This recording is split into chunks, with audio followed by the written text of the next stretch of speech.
عمران خان کے بارے میں بہت سارے لوگوں کی یہ رائے تھی کہ عمران خان کوئی بہت بڑا سیاسی ذہن نہیں ہے، البتہ وہ ایک لڑاکا آدمی ضرور ہے۔ بات دراصل میں یہ کہنا چاہتا تھا کہ یہ مذاکرات نہیں ہوں گے، اور فیض حمید کا مقدمہ جس طرح چل رہا ہے، 26 شرعی ترمیم کا معاملہ بھی سپریم کورٹ میں آ چکا ہے، کیونکہ ایسی صورتحال پیدا ہونے والی ہے جس میں حکومت فاتح ہمیں نظر آ رہی ہے۔ ملک میں دودھ اور شہد کی نہریں بہنا شروع ہو گئی ہیں، لیکن میں واضح طور پر یہ بات کہہ رہا ہوں، پیپلز پارٹی جو ہے وہ اس بحران کو پی ٹی آئی کے ساتھ مل کر حل کرنے کے لیے تیار نہیں ہے۔ بلاول کے لیے وزیر اعظم کی نشست ان کا خیال ہے کہ وہ اسے جلد حاصل کر لیں گے۔ السلام علیکم ناظرین، ڈی ڈی ٹی وی کی نشریات کے پروگرام کافی ہاؤس میں میں حاضر ہوں صدیق اظہر۔ ناظرین، جیسا کہ آپ کو معلوم ہے کہ اس وقت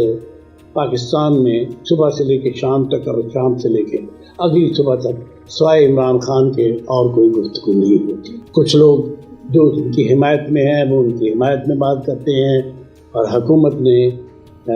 کہ تمام وزراء بشمول وزیر اعظم اور بلکہ مجھے یہ کہنا چاہیے کہ پوری کی پوری پاکستانی ریاست بھی کسی نہ کسی حوالے سے کنائے سے یا مثال سے یا کسی بھی طریقے سے رمز و کنائے سے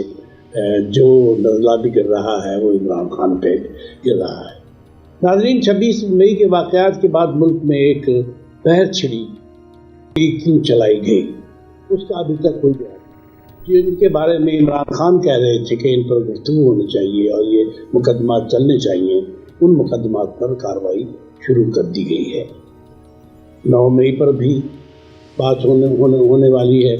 اس کے علاوہ یہ کہا جا رہا ہے کہ 8 فروری کے انتخابات کے حوالے سے بھی حکومت جو سپریم کورٹ ہے اس میں بات کی جائے گی۔ دیر آید درست آید۔ عمران خان کے بارے میں بہت سارے لوگوں کی یہ رائے تھی کہ عمران خان کوئی بہت بڑا سیاسی ذہن نہیں ہے، البتہ وہ ایک اچھے لڑاکا آدمی ضرور ہے، بالکل ایک ایسے فاسٹ بالر کی طرح جو ایک باؤنس کرتا ہے، چھکا کھاتا ہے، دوسرا باؤنس کرتا ہے، چھکا کھاتا ہے، تیسرا باؤنسر پھر کرتا ہے اور پھر چھکا کھاتا ہے۔ اس کے بعد جب اس کا اوور ختم ہو جائے اور اگلے اوور میں وہ آئے تو پھر وہ اس پلیئر کو، اس کھلاڑی کو، اس بیٹسمین کو جو اس کے سامنے ہوتا ہے اسے پھر وہ باؤنس نہیں کرواتا، بلکہ اپنے کسی اور ساتھی سے کہے گا کہ چلے گا کسی فاسٹ بالر سے کہ باؤنس کرے، جیسے کہ عمران خان کبھی کبھار وسیم اکرم کو استعمال کیا کرتے تھے۔ ایک ان کے وسیم اکرم پلس ہم نے پنجاب میں بھی دیکھے تھے،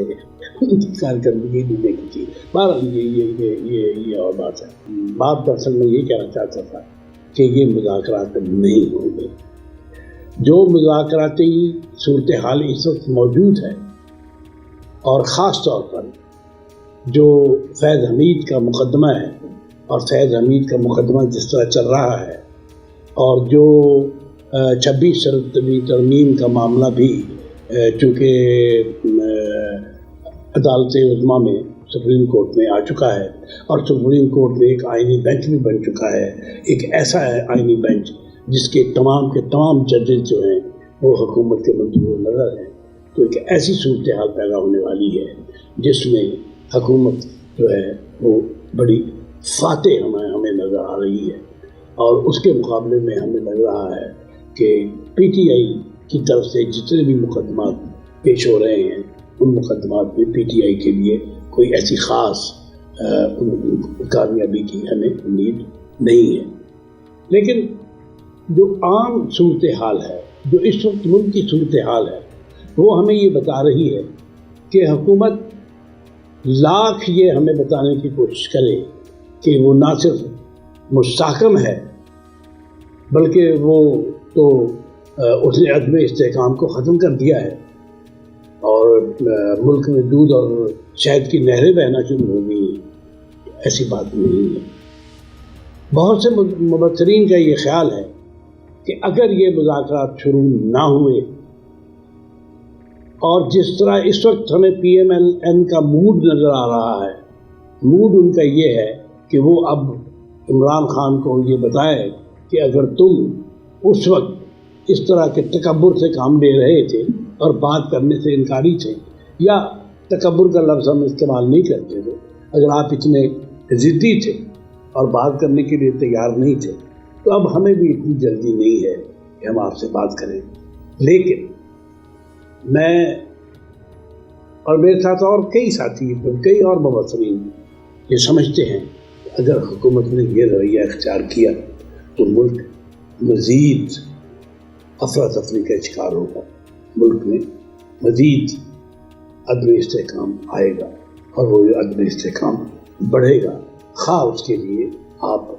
جسے آپ آئینی ہاتھ کہتے ہیں، آپ اس آئینی ہاتھ کو جتنا مرضی استعمال کر لیں، آئینی ہاتھ تاریخ کے سامنے من نہیں باندھ سکتا. آئینی ہاتھ جو ہوتے ہیں وہ ایک عام صورتحال میں فائدہ مند ثابت ہوتے ہیں اور وہ کنٹرول بھی کرتے ہیں، جیسے کہ انہوں نے کنٹرول کر کے دکھایا ہے. لیکن جب چیزیں کنٹرول سے باہر ہو جائیں، جب ایسی صورتحال پیدا ہو جائے کہ کسی ملک میں ایک جسے ہم میٹامارفسس کہتے ہیں، یعنی پورا معاشرہ ایک تبدیلی کے عمل سے گزر رہا ہے. اب بلوچستان سے لے کے خیبر پختونخوا اور خیبر پختونخوا سے لے کے کشمیر تک آپ کو ساری کی ساری جو صورتحال نظر آ رہی ہے، اس میں آپ دیکھ رہے ہیں کہ اس زمین پر بہہ رہا ہے، اور جو بہہ رہا ہے یہ کوئی ایسی چیز نہیں ہے جسے آپ بہت جلد اس کا تدارک جو ہے وہ کر پائیں گے. اس کا تدارک کا ایک ہی طریقہ ہے اور وہ یہ ہے کہ ملک کی تمام قوتیں ایک جگہ بیٹھیں. اس میں سمجھتا ہوں کہ پیپل پارٹی ایک بڑا اہم کردار ادا کر سکتی ہے. جو کردار ادا کرنے سے پیپلز پارٹی اس وقت انکاری ہے. میں واضح طور پر یہ بات کہہ رہا ہوں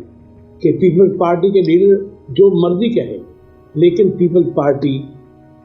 اندر سے کیا ہے؟ پیپل پارٹی آصف علی زرداری ہے اور بلاول بھٹو ہے، بلکہ بلاول بھٹو بھی کیا ہے، آصف علی زرداری ہے. اندر سے پیپل پارٹی جو ہے وہ اس بحران کو پی ٹی آئی کے ساتھ مل کر حل کرنے کے لیے تیار نہیں ہے. اس کے برعکس شاید وہ پنجاب میں بھی عدم استحکام پیدا کرنے کی کوشش کریں، کیونکہ ان کو کچھ اور نظر آ رہا ہے اور وہ یہ سمجھتے ہیں کہ انہیں جو نظر آ رہا ہے، یعنی بلاول کے لیے وزیر اعظم کی نشست، ان کا خیال ہے کہ وہ اسے جلد حاصل کر لیں گے. لیکن ایسا نہیں ہوگا، یہ بحران بڑھے گا. ناظرین، ہمیں دعا کرنی چاہیے کہ پاکستان کی سلامتی اور پاکستان کا استحکام ہمیں جلد نصیب ہو. ہمارے پاکستان کے عوام غربت اور استحصال کی چکی سے نکلے. جس طرح ہمارے نوجوان پاکستان سے بھاگ رہے ہیں، ہمارے ڈاکٹر، ہمارے اور پیشہ ور لوگ جو انجینئر ہیں، ڈاکٹر ہیں اور بہت اور دوسرے ٹیکنیکل لوگ ہیں، جس طرح وہ جا رہے ہیں، طالب علم جس طرح پاکستان سے بھاگ رہے ہیں، تعلیمی ماحول جس طرح خراب کیا جا رہا ہے اور جان بوجھ کر خراب کیا جا رہا ہے، اس ساری کی ساری صورتحال میں مستقبل جو ہے وہ ہمیں کوئی بہتر ہوتا نظر نہیں آتا. لیکن دعا پھر بھی ہمیں کرنی ہے. یہ ہمارا ملک ہے، اس کی سلامتی کے لیے، اس کے استحکام کے لیے دعا کیجیے. اپنے ارد گرد کا خیال رکھیے اور ہمیں اجازت دیجیے. شکریہ.